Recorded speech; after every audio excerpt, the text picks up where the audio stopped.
Chanakya international academy உங்களுக்குள் இருக்கும் தலைவரை வெளிக்கொண்டு வரும் பியூர் பாலிடிக்ஸ் பயிற்சி பட்டறை. நேரடி மற்றும் இணைய வழி. கான்டாக்ட் 7338824242. ஆயுர்வேதம் ஒரு பொக்கிஷம், நம் ஆயுள் நீட்டக்கும் அற்புதம். டாக்டர் ஸ்ரீவர்மாஸ். விஜயால இரண்டாவது இடத்தை பிடிக்க முடியாது, வரலாற்றை மாற்ற முடியாதுன்னு வேல்முருகன் அவருடைய கருத்து வச்சு.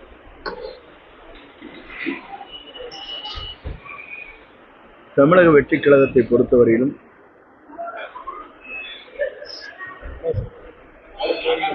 ஒரு புதிய வரலாற்றை படைக்கிற இயக்கமாகத்தான் எதிர்காலத்தில் அமையப் போகிறது.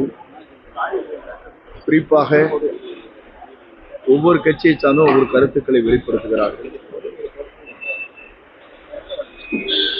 இப்போது மக்களுடைய நிலை என்ன இருக்கிறது என்பதை களத்திலே தான் காண வேண்டும். நேற்று தினம் 2 நிகழ்ச்சியை நான் கலந்து கொண்டேன். ஆர்ப்பரித்து வருகிற மக்கள் அலை, வரவேற்பு கொடுக்கின்ற இளைஞர் இளம்பெண்களுடைய நிலை, இதை காணுகிற போது முதலிடம் 2வது இடம் என்பது அல்ல,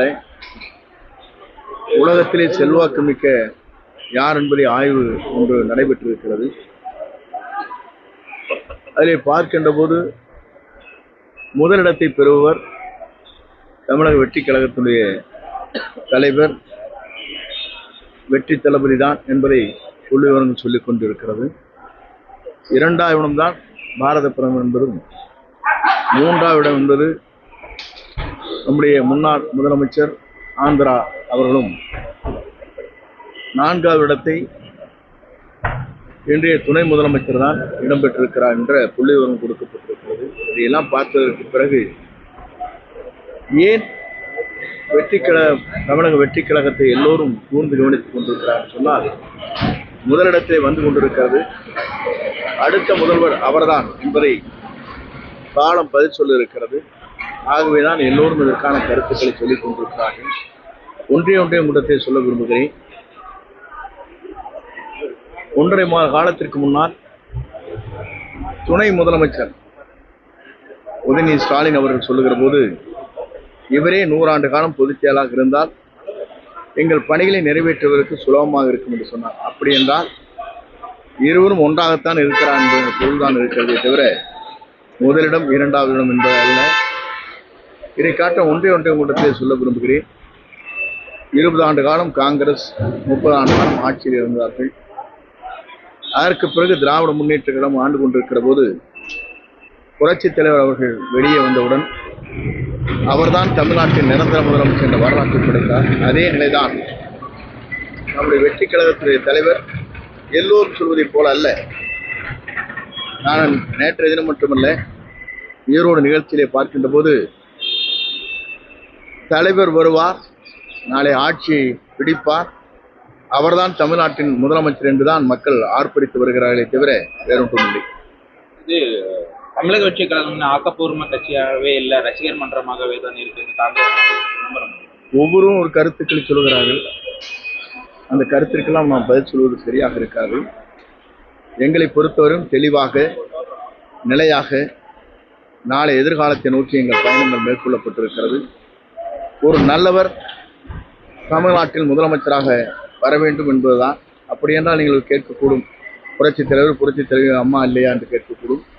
அவர்களுக்கு பிறகு இந்த நிலை உருவாக்கப்பட்டிருக்கிறது. 2 கட்சியும் வேண்டாம், புதிய ஒரு முகம் தேவை என்பதுதான் தமிழ்நாட்டுடைய இளைஞர்கள், இளம்பெண்கள், பெண்களும் சொல்லிக் கொண்டிருக்கிறார். குறிப்பாக உங்கள் கிட்டே கேட்டால் உங்கள் இல்லங்களிலே கூட தெரியும். உங்கள் குழந்தைய சொல்லிட்டு இருப்பாங்க, அப்பா இந்த முறை எங்களுக்கு கண்டிப்பாக விஜய்க்கு ஓட்டு போடணும்னு சொல்லியிருக்காங்க இல்லையா, உங்கள் வீட்டில் எல்லாம் சொல்கிறாங்க இல்லையா, ஒன்றும் பேச மாட்டேங்கிறீங்க, உண்மைதானே? அப்படி இருக்கிற போது மற்ற ஒரு கருத்திற்கு பதில் சொல்வது சரியாக இருக்காது.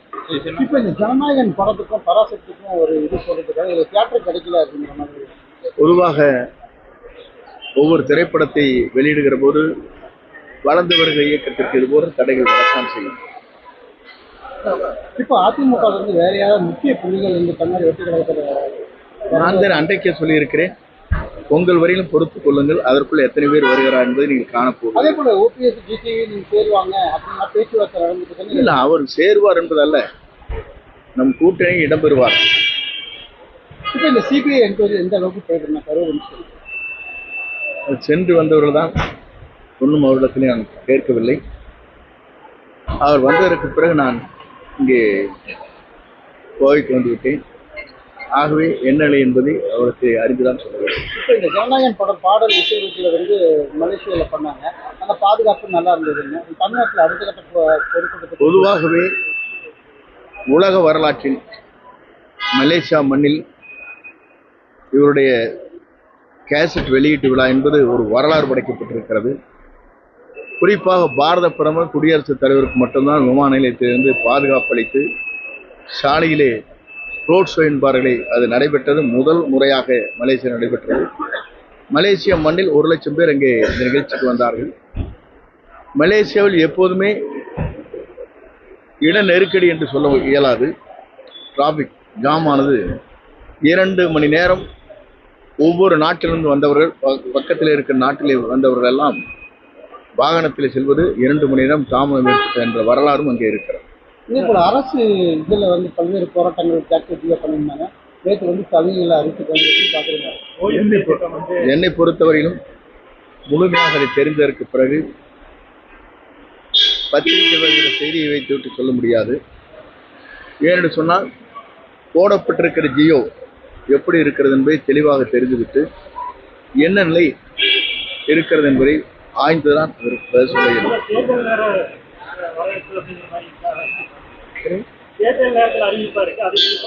மொத்தத்திலே இது தேர்தல் அறிவிப்பு தான்.